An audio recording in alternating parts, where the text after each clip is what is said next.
আজকে বাজার থেকে একটা কাতলা মাছ নিয়ে এসছে। আমার ছেলে নিয়ে এসে বলছে, মা আজকে একটু অন্যরকম করে রান্না করো। তো আজকে আমি একটু অন্যরকম করে মাছটা রান্না করব।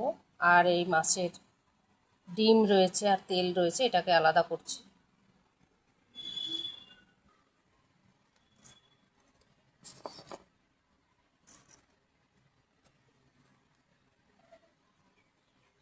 নুন হলুদ দিয়ে মাখিয়ে নিচ্ছি।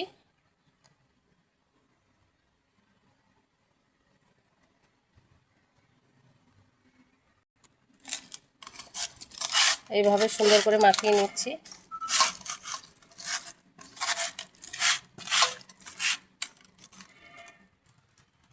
শুকনো খোলায় এই লঙ্কাগুলো টেলে নেব আমি।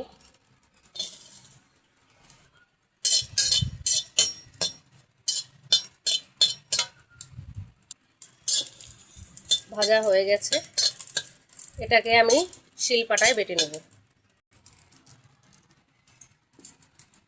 তেল দিচ্ছি।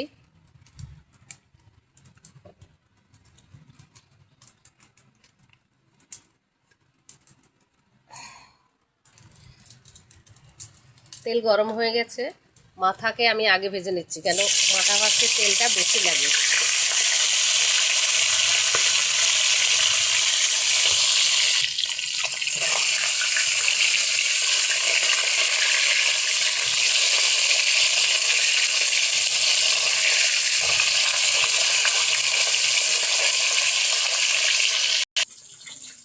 আদা জিরে আর এই ভাজা লঙ্কাটা বেটে নেব।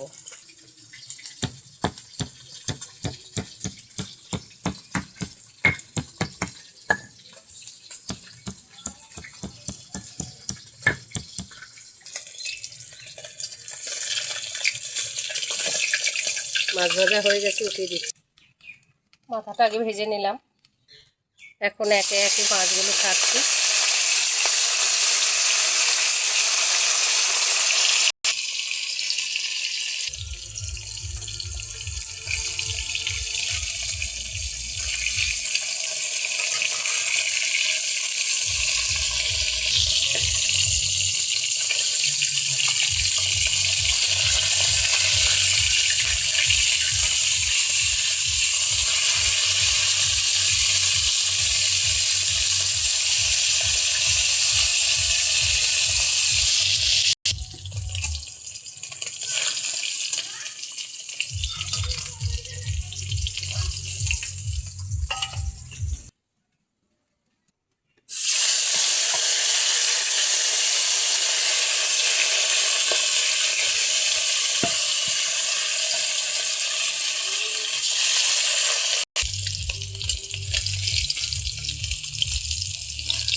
এর সঙ্গে আমি একটু দিয়ে দিচ্ছি পোস্ত।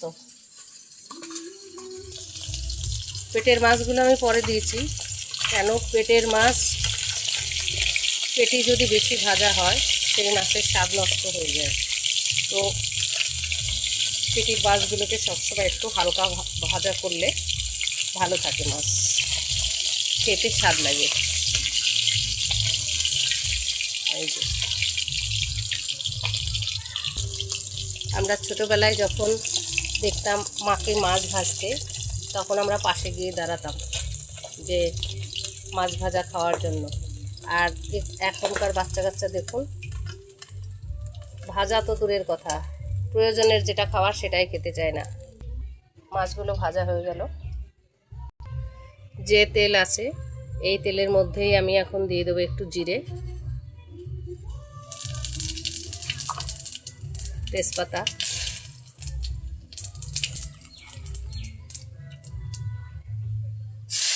একটু পেঁয়াজ দিয়ে দিচ্ছি, একটু টমেটো কুচি দিয়ে দিচ্ছি।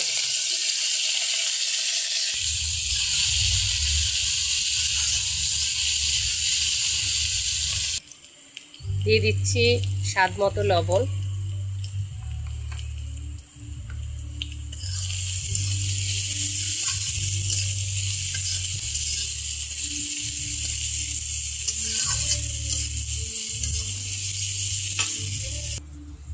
আমি এই বাটাটাও দিয়ে দিচ্ছি।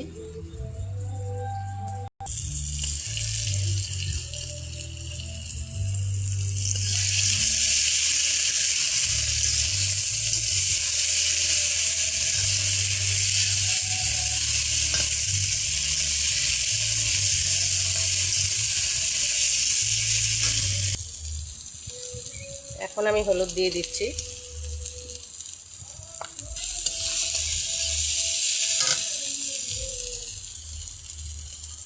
একটু জল দিচ্ছি, না হলে মশলা পুড়ে যাবে।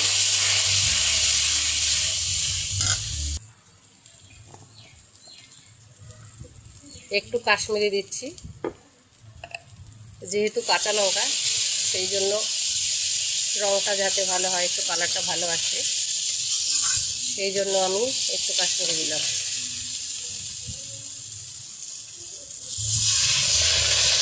আর একটু জল দিয়ে ভালো করে কষিয়ে নেব।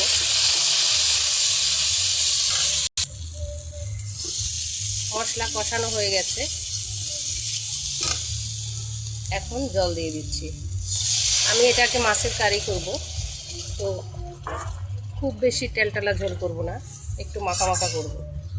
ওই জন্য জলটা খুব বেশি দিইনি, অল্পই দিয়েছি।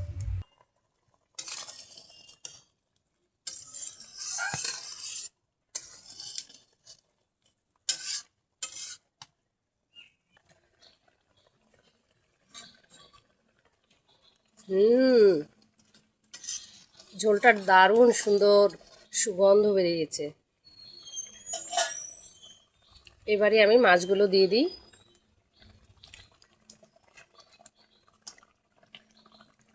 পিঠের যে মাছগুলো, গাদার মাছ, এই মাছগুলো আমি আগে দেব, কেন পেটির মাছ খুব নরম হয়, সেইগুলো উপরে দিয়ে দেব যাতে মাছ না ভাঙে।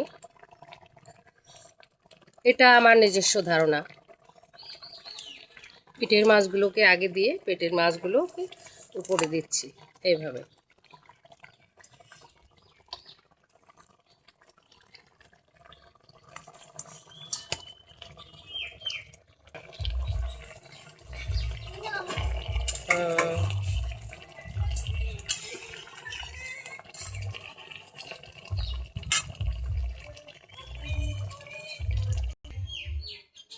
তরকারি হয়ে গেল, কাতলা মাছের কারি রান্না হয়ে গেছে। আজকের মতো এখানেই বিদায় নিচ্ছি। ধন্যবাদ।